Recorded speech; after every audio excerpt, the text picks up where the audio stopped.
بسم اللہ الرحمن الرحیم. مسجد Darussalam, Toronto, Canada. Bayan after 24th Tarawih. Today is Thursday, 28th of November 2002. The Bayan is presented by Hazrat Maulana Mufti Saeed Ahmed Palanpuri Sahib Damat Barakatuhu.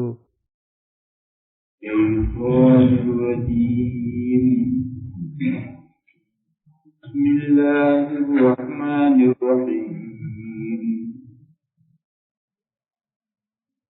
يا أيها النبي إذا طلقتم النساء فطلقوهن لعدتهن وأحصوا العدة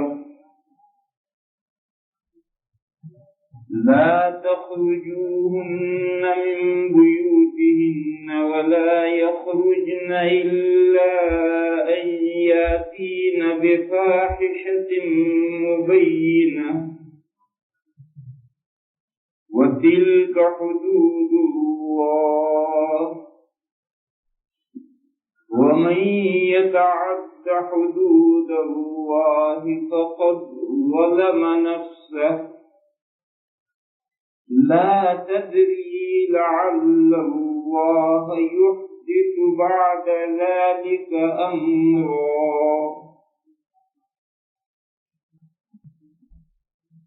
جان محترم، سورۃ الطلاق کی پہلی آیت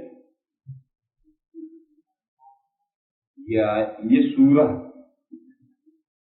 آج نماز میں پڑھی ہوئی.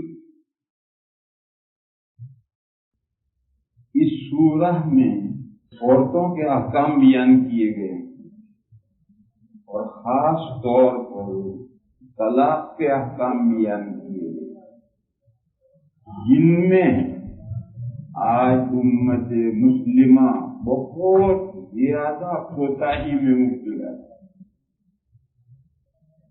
جبکہ طلاق اور کے سلسلے کے احکام پوری تفصیل کے ساتھ قرآن کریم میں موجود ہیں، مگر مسلمان کو کہاں توفیق قرآن پڑھے. قرآن کریم میں دو سورتیں ہیں جن کا نام سورۃ النساء ہے. ایک بہت پہلے گزر چکی، چوتھے پارے کے آخر سے شروع ہوتی سورۃ النساء، وہ الکبریٰ کہلاتی ہے، سورۃ النساء الکبریٰ. اس کی شروع کی آیتیں بھی کسی وقت بیان کی تھی جس میں یتیم لڑکیوں کے احکام تھے اور اس کے ضمن میں 4 عورتیں کرنے کا پرمیشن تھا. وہ جو سورت تھی وہ سورۃ النساء کبریٰ ہے، اس میں عورتوں کے سلسلے کے بہت احکام مذکور. اور یہ جو سورۃ الطلاق ہے اس کا دوسرا نام ہے سورۃ النساء صغریٰ. یہ بھی عورتوں کی سلسلے کی صورت ہے اور یہ چھوٹی صورت، وہ بڑی ہے یہ چھوٹی ہے. وہاں بھی عورتوں کے احکام تھے، یہاں بھی عورتوں کے احکام تھے. سب سے پہلے یہ بات ذہن میں رہنی چاہیے کہ طلاق لڈو نہیں ہے جسے پٹافٹ دونوں ہاتھوں سے کھاؤ. بہت سے معاشروں میں، خاص طور پر مغربی معاشرے میں، طلاق ایک کھیل ہے. جب چاہے شوہر چھوڑ دے، جب چاہے بیوی چھوڑ دے. اسلامی تعلیمات میں طلاق کوئی لڈو نہیں ہے کہ جب چاہے پٹافٹ دونوں ہاتھوں سے کھانے شروع کریں. یہ جو معاشرہ ہے مغربی، جہاں طلاق اتنی ارزاں ہے، اس سے کیا پرابلمز پیدا ہو رہے ہیں وہ آپ حضرات مجھ سے زیادہ جانتے ہیں. سارا نتیجہ ہے آج گھریلو زندگیاں جہنم بن کر رہ گئی ہیں بہت سو کی. وہ اسی طلاق کی ارزانی. ہر وقت عورت پریشان کہ معلوم نہیں کب یہ چھوڑ دے، ہر وقت شوہر پریشان کہ معلوم نہیں کب یہ چل دے. اور کچھ معاشرے جو ہندو تہذیب سے متاثر ہیں، ان کے یہاں طلاق زہر ہلاہل، شجر ممنوع ہے کہ کچھ بھی کرو مرو، مگر طلاق نہیں دے سکتے بھی، اور طلاق دیں گے تو معاشرے میں بم پھٹ جائے. یہ بھی صحیح نہیں ہے اور یہ بھی صحیح نہیں. اعتدال درمیان میں، وہ حدیث شریف میں اس اعتدال کو اتنے شاندار طریقے پر تعبیر کیا ہے. فرمایا ابغض المباحات الطلاق، تمام جائز کاموں میں سب سے زیادہ ناپسند کام طلاق. تو کیسے دو باتیں جمع کی؟ یہ نبوت کا کمال ہے. دو کلموں میں ساری حقیقت اکٹھا کرنی. یہ کہا کہ دنیا جتنے جائز کام، ان تمام جائز کاموں میں سب سے زیادہ ناپسندیدہ طلاق. تو طلاق کو جائز کاموں میں بھی لے لیے، جتنے جائز کام ہیں ان میں سے ایک جائز کام طلاق بھی. بس آپ نے یہ بھی بتا دیا کہ نہایت ناپسند کام ہے، لہذا اس جائز کام کو لڈو کی طرح نہیں کھانا چاہیے. ایمرجنسی، ناگہانی ضرورت، واقعی ضرورت جب پیش آئے اسی وقت میں اس طلاق کا استعمال ہونا چاہیے. دونوں باتوں کو دو لفظوں میں اکٹھا کر دیا کہ ابغض المباحات الا اللہ الطلاق. تمام جائز کاموں میں اللہ کو سب سے زیادہ ناپسند طلاق. یہ مضمون میں نے کسی وقت آپ کو تھوڑا سا سمجھایا تھا کہ طلاق یہ کوئی رائٹ نہیں، کوئی حق نہیں. یہ تو گھر میں آگ لگ جائے تو اس گھر سے باہر نکلنے کی ایمرجنسی ایگزٹ. اور ایمرجنسی ایگزٹ وہی بنائی جاتی ہے جہاں مناسب موقع ہوتا ہے، ہر طرف ایگزٹ نہیں بنائی جاتی. لہذا طلاق کا استعمال اور طلاق کا کس کے ہاتھ میں اختیار، یہ ساری چیزیں سوچ کر طے کی گئی. ایمرجنسی ایگزٹ ہے، اس کو روز آمد و رفت کا ڈور بنا دو. وہ روز آمد و رفت کا ڈور نہیں بنے گا، تو بند رکھے، اور جب ضرورت پڑے گی تب اس کو استعمال کریں گے. اور بنائی اسی طرف جائے گی جدھر مناسب جگہ ہوگی، مناسب موقع ہوگی، ادھر بنائی. اسی طریقے سے طلاق بھی جب گھر چلنے کی کوئی صورت باقی نہ رہے تب استعمال کرنے کی چیز ہے. اور وہ کس کے ہاتھ میں دی جائے گی، وہ سوچ کر کے شریعت نے سیٹ کیا ہے. مرد کا معاملہ مرد کے ہاتھ میں دیا ہے، عورت کا معاملہ قاضی کے ہاتھ میں دیا. مرد طلاق دینا چاہے خود دے سکتا ہے، اور عورت طلاق دینا چاہے تو قاضی کے پاس جائے گی. قاضی مناسب سمجھے گا تو شوہر سے طلاق دلوائے گا. یہ مضمون میں پہلے بتا چکا. یہ ایک سوال کا ذہن ہے جو مغربی کلچر میں پیدا ہوتا ہے کہ طلاق دینے کا اختیار مرد ہی کو کیوں ہے، عورت کو کیوں اختیار نہیں.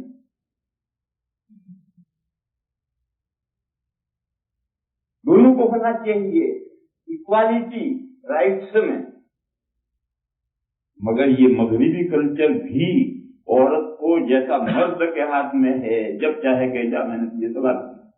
عورت اس طرح سے نہیں دے سکتی. عورت کو کورٹ میں جا کر شوہر سے طلاق لینی ہے. اس مغربی سوسائٹی میں بھی عورت کے ہاتھ میں نہیں دی. یہ الگ ہے کہ کورٹ فیور میں عورتوں کے رہتی، وہ الگ مسئلہ ہے. لیکن عورتیں اس کلچر میں بھی عورت خود طلاق نہیں دے سکتی، اسے کورٹ میں جا کر طلاق حاصل کرنی، اور عورت شوہر کو بلا کر مجبور کر کے دلوائے گا. باقی یہ خود اس کلچر میں بھی نہیں دے سکتی. معلوم ہوا کہ کلی اختیار عورت کے ہاتھ میں دے دینا یہ انسان کی عقل تسلیم ہی نہیں کرتی. اس میں مضرتیں اور مفاسد ہیں. اس کے بعد یہ جاننا چاہیے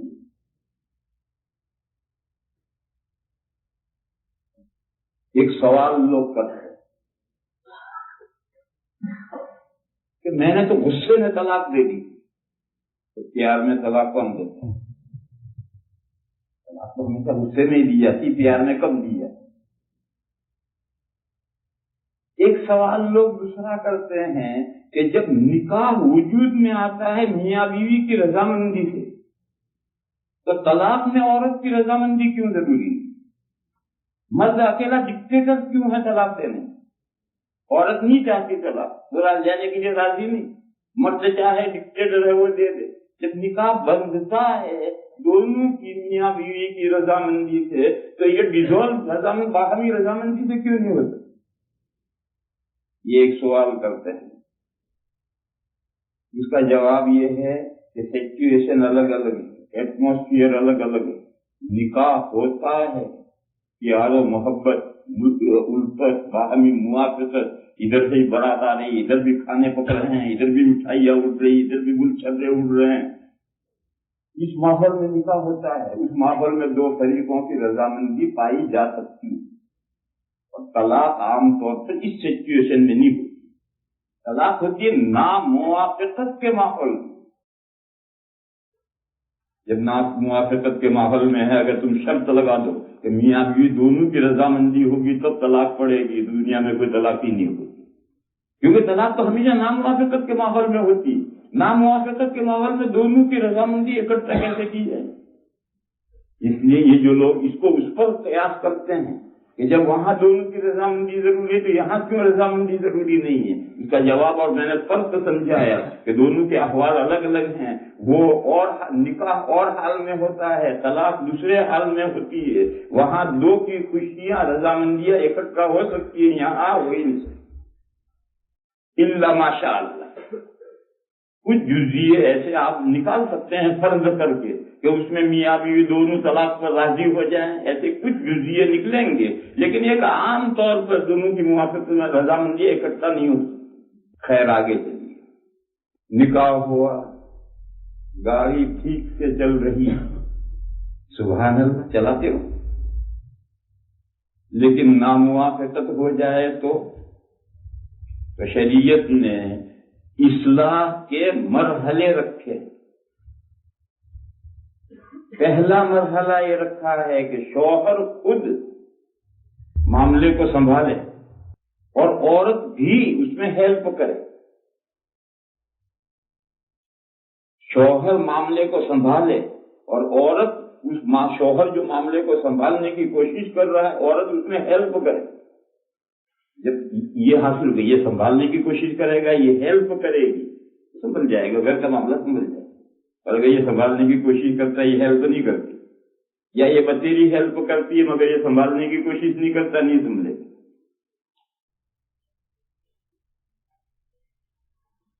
یہ مضمون جو بڑی سورۃ النساء ہے وہاں گزرا ہے، اور وہ مضمون یہاں سے شروع کیا گیا ہے کہ فیملی لائف میں مرد اور عورت کے دونوں کے ہاتھ یکساں ہیں یا اوپر نیچے ہیں؟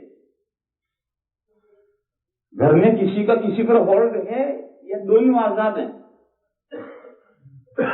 مغربی تہذیب یہ کہتی ہے دونوں آزاد، یہ جو چاہے کرے، یہ جو چاہے کرے، کسی کا کسی پر ہولڈ نہیں، تو بھی کما کے لا کر کھا، تو بھی کما کر لا کر کھا۔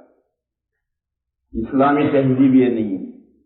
اسلامی تہذیب میں گھر کی بہبودی، فیملی کی بھلائی کے لیے دونوں کے ہاتھ یکساں یوں نہیں رکھے گئے، بلکہ ایک اوپر ایک نیچے رکھا گیا۔ اوپر والا نیچے والے پر ہولڈ کرے۔ اب وہ اوپر والا ہاتھ کون سا ہو سکتا ہے؟ عقلاً دونوں احتمال ہے کہ عورت کا ہاتھ اوپر کر دیجئے، وہ مرد پر ہولڈ کرے، یا مرد کا ہاتھ اوپر کر دیجئے، وہ عورت پر ہولڈ کرے۔ بہرحال کوئی نہ کوئی ہاتھ اوپر کرنا پڑے گا، عورت کا یا مرد کا، ایک دوسرے پر ہولڈ کرے گا تو وہی فیملی لائف خوشحال ہوگی۔ اگر دونوں ہاتھ یکساں رہیں گے تو صورتحال نہیں ہوگی ایسی۔ پچھلے سالوں میں ہم نے ایک لطیفہ پڑھا تھا اخباروں میں، ایک مرد کی ایک عورت سے شادی ہونی ہے چرچ میں، شوہر کی کار راستے میں خراب ہو گئی، پہنچنے میں بات ٹھیک ہوگی، پھر ٹائر وائر بدلیں گے جبھی تو پہنچے گا. تو اس نے اپنی اس وائف کو جو ہونے والی ہے بیوی ابھی نہیں ہوئی، اس کو فون کیا موبائل سے کہ پلیز ذرا 10 منٹ میرا انتظار کرنا، کسی اور سے شادی مت کر دینا. یہ پچھلے سالوں میں یہاں اخباروں میں پڑھا تھا. اس نے فون کیا کہ میری گاڑی خراب ہو گئی، میں 10 منٹ دیر سے پہنچوں گا، پلیز میرا انتظار کرنا، کسی اور سے شادی مت کر دینا. یہ دونوں ہاتھ برابر ہونے کا نتیجہ. ایک اور لطیفہ پڑھا تھا کئی سال پہلے یہیں کے اخباروں میں، یو کے اخباروں میں پڑھا. چرچ میں ایک شادی ہوئی. شادی ہونے کے بعد میں ہوٹل میں فنکشن ہوا. عورتوں کی بھی ہسبینڈ کے بھی مہمان تھے، دوست احباب، دلہن کے بھی مہمان تھے. ان کا کمرہ الگ ہے، ان کا کمرہ الگ ہے. بہرحال شوہر جب اپنے مہمانوں سے کھلا پلا کر ملتا تو دلہن کے کمرے میں دلہن کے پاس گیا تو دلہن نہ ڈال. وہ پریشان، دلہن کہاں گئی؟ ڈھونڈتے ڈھونڈتے ڈھونڈتے اندازہ کرتے ہوا معلوم ہوا کہ وہ چرچ میں کسی اور سے شادی کر رہی.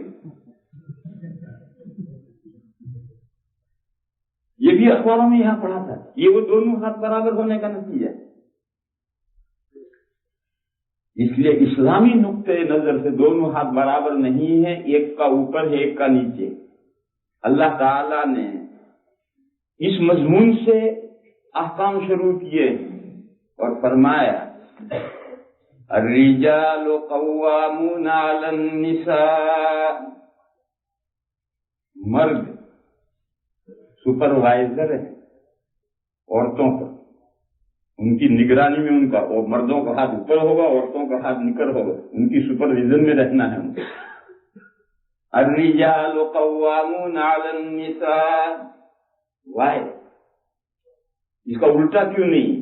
عورت سپرویژن ہو، عورت کو حاصل ہو اور مرد کو اس کے سپرویژن میں رہنا ہو، اس کو سپروائزر بنایا جائے تو کیا ہے؟ قرآن نے اس وائی کا جواب دیا. الرجال قوامون علی النساء بما فضل اللہ بعضهم علی بعض. فرمایا یہ اللہ کی حکمت، اللہ نے بعض کو بعض پر برتری دی. اب کیا دخل دے گا؟ یہاں اللہ کا معاملہ آ گیا، اللہ کی حکمت کا معاملہ ہے. بس اللہ نے مخلوق ایسے ہی پیدا کیا، اللہ کی حکمت ہے. انہوں نے اسی طرح سے مرد و عورت کو پیدا کیا ہے کہ یہ اس کے اوپر ہولڈ کرے، نہ کہ یہ اس پر ہولڈ کرے. تو اس وائے کا اتنا بڑا جواب ہے کہ اٹھے نہیں اٹھے گا. تو اللہ نے ہر مخلوق کو، آپ کا مرغی ایسی کیوں پیدا کی ہے اور بطخ ایسی کیوں پیدا کی ہے؟ اللہ کی مرضی. ان کو وہ بکری ایسی کیوں پیدا کی، ہاتھی ایسا کیوں پیدا کیا؟ اللہ کی حکمت. اللہ نے جس مخلوق کو جیسا چاہا، ان کی کائنات کریشن ہے، آپ اس میں کون دخل دینے والے؟ تو پہلا جواب تو یہ دیا کہ بما فضل اللہ بعضهم علی بعض. اللہ نے انسانوں میں سے، مرد و عورت میں سے بعض کو بعض پر برتری اور ترجیح، لہذا اس ترجیح کے ضابطے سے مرد کو عورتوں پر نگرانی سونپی گئی. اسی سلسلے کی آج آیت پاک پڑھی گئی. اللہ پاک نے فرمایا یا ایھا الذین آمنوا قوا انفسکم واہلیکم نارا وقودها الناس والحجارہ علیہا ملائکۃ غلاظ شداد لا یعصون اللہ ما امرهم ویفعلون ما یؤمرون. اے وہ لوگوں جو ایمان لائے ہو، اپنے آپ کو اور اپنی فیملی کو دوزخ سے بچاؤ. اپنے بیوی اور بچوں کو دوزخ سے بچانا یہ مرد کی ذمہ داری. اگر بیوی اور بچوں کے اندر کوئی گناہ پایا جاتا ہے جبکہ بچے اس کے کنٹرول سے باہر نہیں ہو گئے، اس کے کنٹرول میں ہے، بیوی تو ہمیشہ کنٹرول میں رہتی ہے، اس حال میں اگر گناہ ہوا ہے تو صرف بیوی اور بچے نہیں پکڑے جائیں گے، یہ گھر کا چرواہا رائی بھی پکڑا جائے گا، کیونکہ یہ اس کی ذمہ داری ہے کہ اپنے آپ کو بھی جہنم سے بچائے، اپنی بیوی کو، اپنے بچوں کو بھی جہنم سے بچائے. فرمایا وہ جو آگ ہے اس کا ایندھن پتھر اور انسان ہے، وہ پتھروں سے جہنم جلائی گئی ہے، اسی میں انسان ڈالے جائیں گے، وہ بھی جلیں گے. اس آگ، اس دوزخ پر فرشتے مقرر ہیں، بڑے سخت مزاج، بڑے سخت طبیعت، غلاظ شداد۔ اللہ کا جو انہیں حکم ہے وہ اللہ کے حکم کی خلاف ورزی نہیں کرتے۔ اللہ نے جو ان کو حکم دے رکھا ہے اسی حکم کو کامل کرتے ہیں۔ لا یعصون اللہ ما امرهم ویفعلون ما یؤمرون۔ ایسے فرشتوں، سخت پہرے دار فرشتوں کی نگرانی میں جو جہنم تیار کی گئی ہے، اور جو آگ جو پتھروں سے بھڑکائی جاتی ہے اور جس میں انسان ڈالے جائیں گے، اس دوزخ کی آگ سے اپنے آپ کو بھی بچاؤ، اپنی فیملی کو بھی بچاؤ۔ دوسری وجہ یہ بتائیے کہ مرد ہولڈر اس لیے ہے کہ وہ بیوی کا نام و نقہ دیتا ہے، بیوی پر خرچ کرتا ہے۔ اس کا 4 چیزیں: رہنا، پہننا، کھانا، پینا۔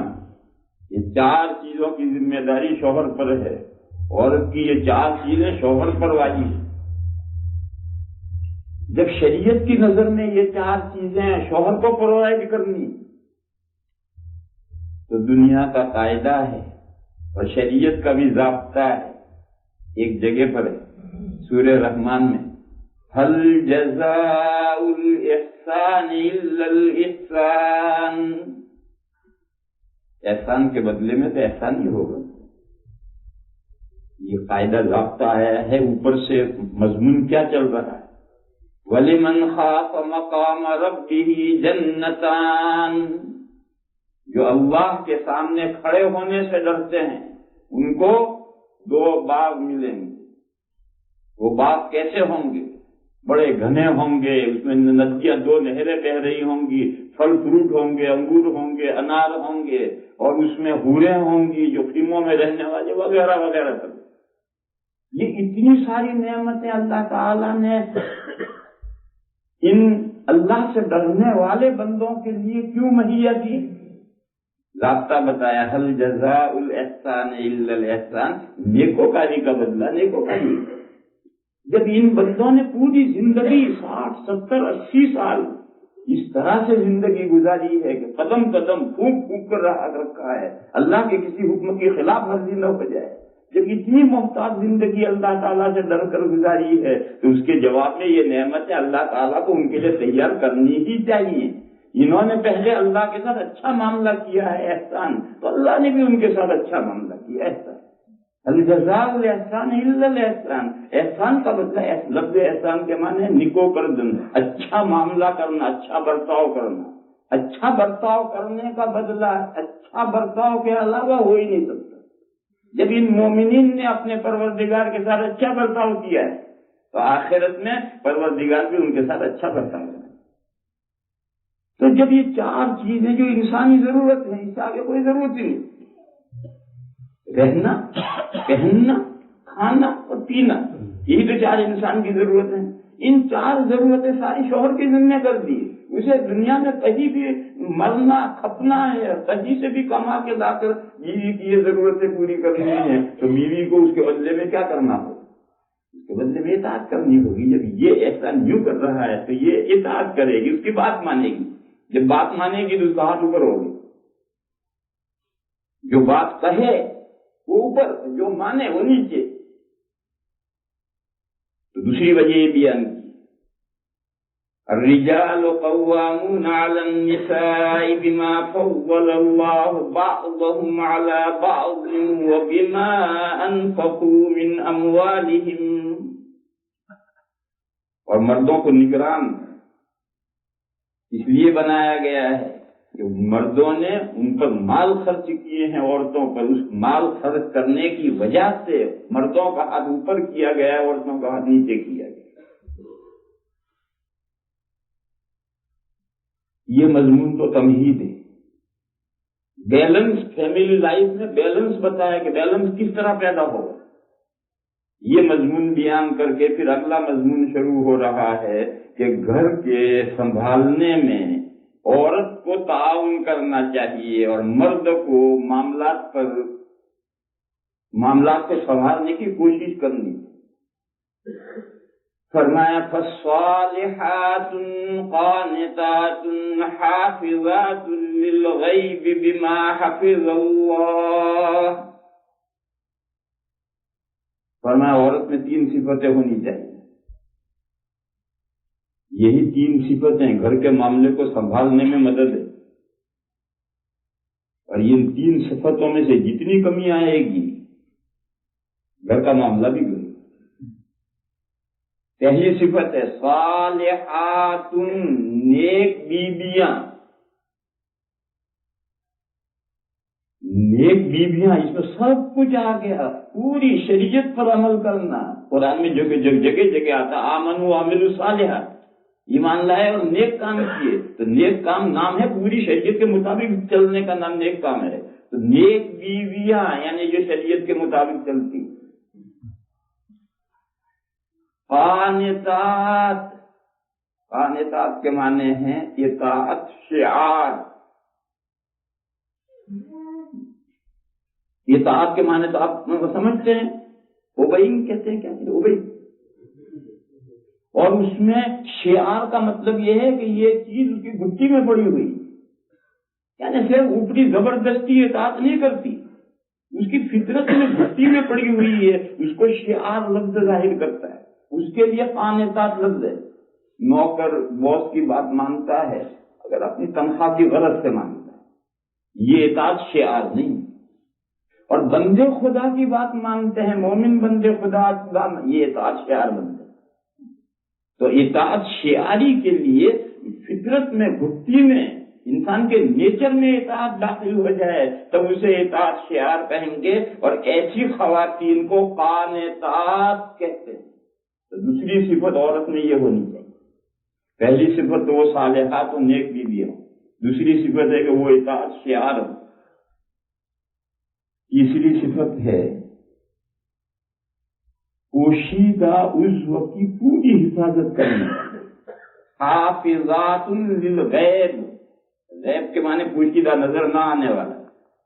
یعنی عورت کا ناموس، عورت کی عزت و آبرو وہ سب سے ہڈن عضو ہے. یعنی اپنی عزت کی، آبرو کی حفاظت کرنے والی ہوں.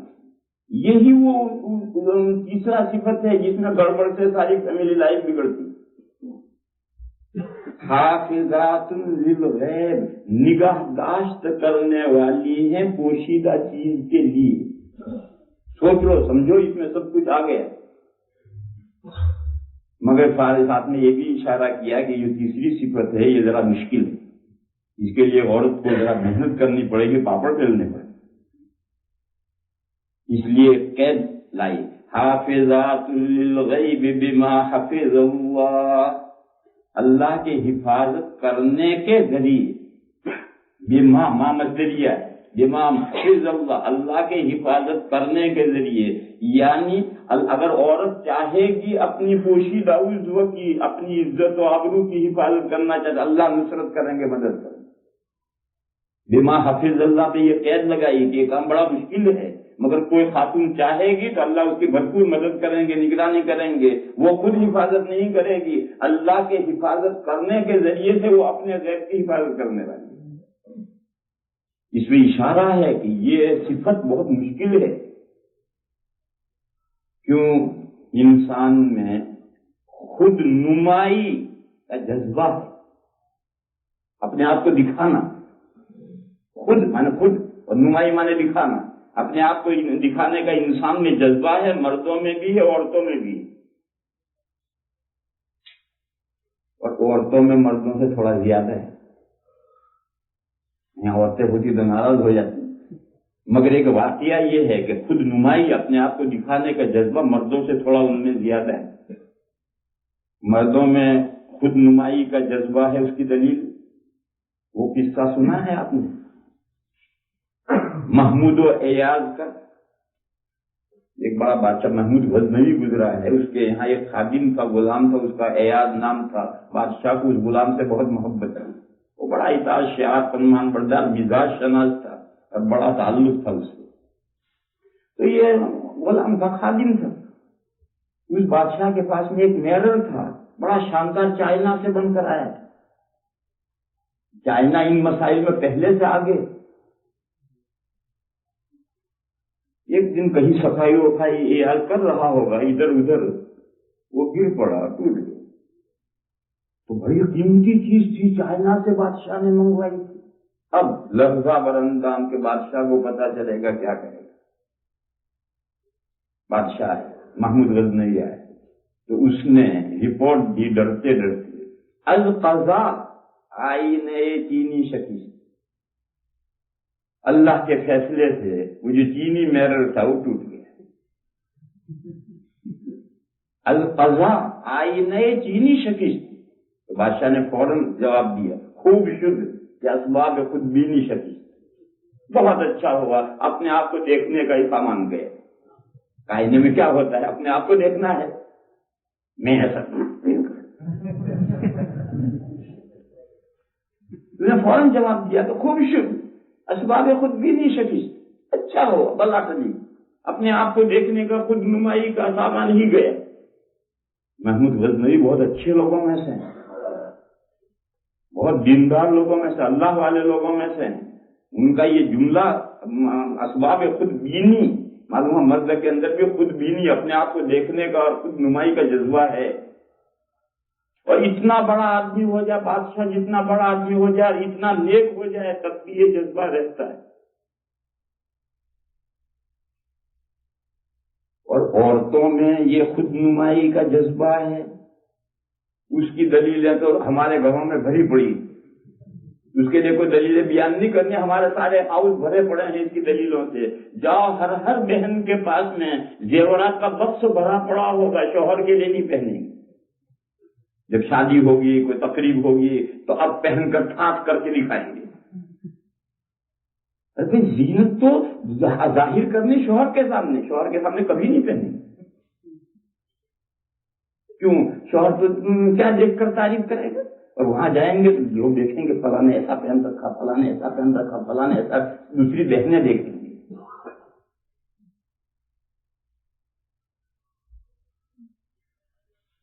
وہ ایک بڑی بی نے سونے کی انگوٹھی بنائی. اب وہ بیچاری پہنتی تھی، کوئی محلے کی کوئی عورت آتی ہی نہیں تھی، کوئی تعریف کرتا ہی نہیں تھا. بڑی مشکل سے اس زمانے میں سونے کی انگوٹھی تو بہت بڑی قیمتی چیز تھی، کوئی تعریف ہی نہیں کرتا تھا. ایک دن بڑی بی نے ایسا کیا، اپنے جھونپڑے کے سامنے کھاد ڈالی اور اس پر پان دان لے کر بیٹھی اور اپنے جھونپڑے کو آگ لگائی. اب جب جھونپڑے جلنے لگا تو سارے محلے کے لوگ دوڑ دوڑ کر کے بالٹیاں لے کر بجھانے کے لیے آئے. تو آپ کیا کہتے؟ دیکھو وہ بالٹی رکھی، وہ بالٹی رکھی، دیکھو وہاں ڈالو، دیکھو وہاں ڈالو، دیکھو وہ بجھاؤ، دیکھو وہ بجھاؤ. ان کی انگوٹھی دیکھتے دیکھتے جھونپڑا جل گیا.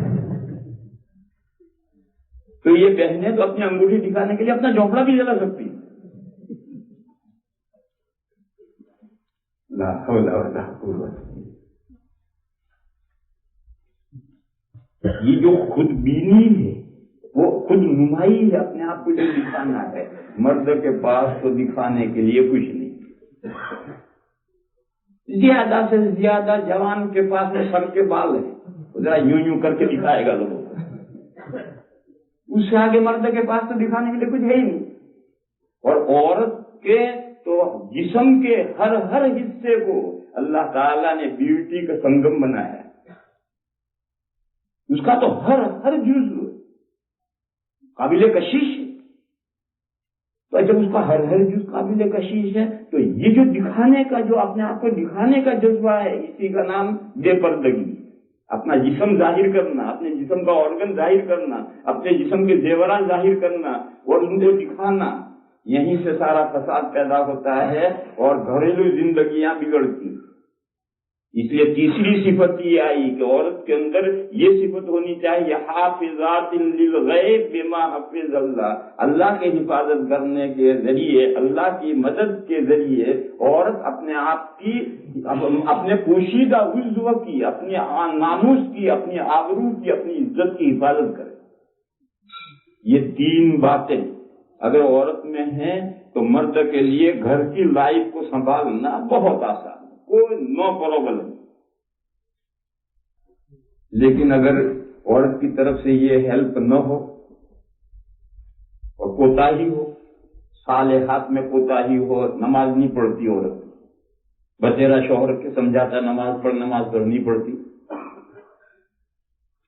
نماز فرض پڑھتی ہے تراویح نہیں پڑھتی، شوہر گھر گیا اس نے کہا میں نے 2 تراویحاں پڑھ رکھی، 2 دن کی ایک ساتھ پڑھی، تو صالحات میں کمی ہے، قانتات میں کمی ہے، اطاعت شعار نہیں ہے، کہیں کچھ کرتی ہے الٹا، جو کہیں گے اس کو الٹا ہی کرے گی۔ وہ ایک کی بیوی تھی ایسی الٹی، مہمان آئے، اس سے کہا کہ آج مہمان آئے ہیں ذرا اچھا سا کھانا پکائیے، تو نکما کھانا جو روزمرہ کا ہے وہ کھانا پکا کر اسے کہو کہ آج کوئی نہیں اپنا نرم گرم چلے گا، حلوہ مانڈا بنا دے، جو کام ہے الٹا ہی کرے، اس کے مزاجی کا۔ ایک مرتبہ ایسا ہوا کہ برسات کے زمانے میں وہ اپنی دلہن کو لے کر کے میں سسرال چلا، بارش بہت تیز ہوگی، راستے میں ایک ندی میں سیل آ گیا، اب اس میں اترنا، تو اسے دونوں نے بیوی کا ہاتھ پکڑا اور پکڑ کر کے دونوں اترے اور یہ کہا دیکھ مجھے چھوڑ دے، وہ اور مضبوط پکڑے، پھر جو آگے جا دیکھ مجھے چھوڑ دینا، تو اور مضبوط پکڑے، یہاں تک کہ مجدار میں پہنچے تو بے خبری میں اس سے نکل گیا ارے چھوڑیے مت، اب وہ گئی پانی کے ساتھ، اب یہ اس کا راج نکلا، اب نکل کر کے بیوی کو ڈھونڈنے کے لیے ندی کے چڑھاؤ پر جا رہا ہے، اتار پر نہیں، چڑھاؤ پر جا رہا ہے، بہت دور کوئی آدمی ملا تو کہاں جا رہا ہے، اس نے کہا میری بیوی جو ندی میں بہ گئی ہے اس کو ڈھونڈ رہا، باولا تیری بیوی ندی میں بہ گئی ہے تو بہاؤ پر ہوگی، تو چڑھاؤ پر کہاں ڈھونڈ رہا ہے، کہنے الٹی تھی الٹی گئی ہوگی۔ صالحات میں کمی آئے، اس کی نیکی میں کمی، فرائض واجبات تک پر عمل نہیں کرتے، شوہر اس کی اصلاح کرنا چاہتا ہے، یا قانتات میں کمی ہے، اطاعت میں اس کے کمی ہے، بات کہتے نہیں مانتی، یا وہ جو تیسری صفت ہے وہ سب سے زیادہ ڈینجر ہے، مرد کو بیوی کو شوہر کو بیوی کو شبہ ہے بد چلنی کا، اجنبی مردوں سے اجنبی لوگوں سے اس کے کانٹیکٹ تعلقات کا، تو بہرحال تینوں میں سے کسی صفت میں گڑبڑ ہوتی ہے، یا 2 میں گڑبڑ ہوتی ہے، 3 میں گڑبڑ ہوتی ہے، تو عورت کی طرف سے ہیلپ تو نہیں آ رہی، عورت کی طرف سے ہیلپ آتی تو مرد کا مسئلہ بہت آسان تھا، کوئی پرابلم ہی گھر میں نہیں، لیکن اگر ادھر سے ہیلپ نہیں ہے تو پھر پرابلم کھڑے ہوں گے۔ اب عورت کی اصلاح کا پہلا مرحلہ شروع ہوتا ہے جو پرسنل ہے، یعنی شوہر بذات خود کوشش کرے، پڑھو یہ آیت کیا ہے، فالصالحات قانتات حافظات للغیب بما حفظ اللہ واللاتی تخافون نشوزهن فعظوهن، اور وہ عورتیں جن کی نافرمانی کا تمہیں اندیشہ ہے، واللاتی تخافون نشوزهن، نشوز میں یہ تینوں صفتوں میں کمی ہو جائے تو وہ نشوز نافرمانی آتی، اور ابھی نافرمانی شروع نہیں ہوئی، ابھی اندیشہ ہے، تو پہلا مرحلہ ہے فعظوهن، ان کو نصیحت کرو، یہ شوہر نصیحت کرے، یعنی ذہن بنائے گا، اللہ رسول کی باتیں سنائے گا، جو حقوق ہیں، جو فرائض ہیں، ذمہ داریاں ہیں، وہ سب سنائے گا، سمجھائے گا، نصیحت کرے گا، وہ فعظوهن جیسا واعظ کہتے ہیں، مولانا صاحب واعظ کہتے ہیں، لوگوں کو سمجھاتے ہیں، عمل کرنا نہ کرنا ان کا، بہت سے بندوں کے دل میں بات اتر جاتی ہے اور وہ عمل کرنے لگتے ہیں، ایسے ہی پہلا مرحلہ ہے فعظوهن، واعظ کہتے کہتے تھک گئے، مگر اس کے تو پتھر کے کام سنتی نہیں، سمجھتی نہیں، تو پھر دوسرا مرحلہ شروع ہو رہا ہے، واہجروهن فی المضاجع، خواب گاہوں میں ان کو چھوڑ دو الگ، فعظوهن واہجروهن فی المضاجع، خواب گاہوں میں بیڈ میں چارپائی میں اس کو الگ چھوڑ دو، یعنی اپنے ساتھ مت لٹاؤ. یہ ایک سزا ہے. گھریلو گھر کے اندر ہی دونوں ہی جانتے شوہر اپنے ساتھ بیوی کو نہیں لٹاتا. مگر یہاں مسئلہ یہ ہے کہ شوہر کو یہ جائز نہیں ہے کہ بیوی کا کمرہ چھوڑ کر کہیں اور جا کر سوئے، یہ جائز نہیں. شوہر کو سونا اسی کمرے میں، یہ بھی مسئلہ سمجھنا ہے. یہ جو سزا دے گا یہ نہیں کہ ناراض ہو کر مسجد میں جا کر پڑھ گیا، ناراض ہو کر گھر کے کسی اور کمرے میں جا کر پڑھ گیا. نہیں، اسی کمرے میں جہاں عورت سوئی ہے اسی کمرے میں اسے سونا ہے. مگر اپنے ساتھ بیوی کو اپنی چارپائی پہ نہیں سوائے گا یا اس کے ساتھ نہیں سوئے گا، وہ الگ سوئے، ہم الگ سوئے. یعنی سمجھ لو آگے، صحبت ہم بستری نہیں کرے گا اس سے، یہ ایک سزا ہے اسے.